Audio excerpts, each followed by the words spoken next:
Slogan হবে নারাই তাকবীর আল্লাহু আকবার। বাংলাদেশ জাতীয়তাবাদী ওলামা দল জিন্দাবাদ জিন্দাবাদ। গণতন্ত্রের প্রতীক আছে, এগুলা বলার পর আছে। তারপরে প্রত্যেকটা এমপির নাম নেবো, ঠিক আছে? শরীফ ভাই কি চাই, মিনু ভাই কি চাই, বিনোদ ভাই কি চাই, তারপর জিয়া ভাই কি চাই, নজরুল ভাই কি চাই, চাঁদ ভাই কি চাই, 6 এমপির নাম নেবো, ঠিক আছে? সবার ইন্ট্রো কমপ্লিট হবে কিন্তু।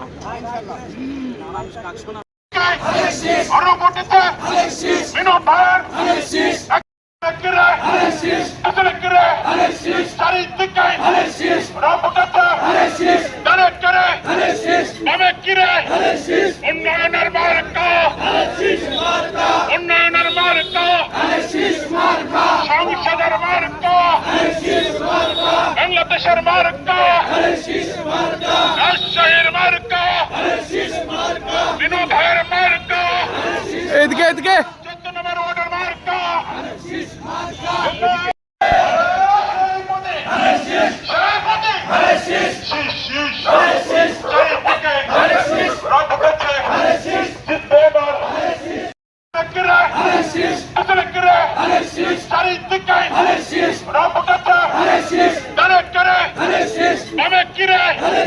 উন্নয়নের মার্কা, উন্নয়নের মার্কা, সংসদের মার্কা, বাংলাদেশের মার্কা, রাজশাহীর মার্কা, বিনোদের মার্কা, এদিকে এদিকে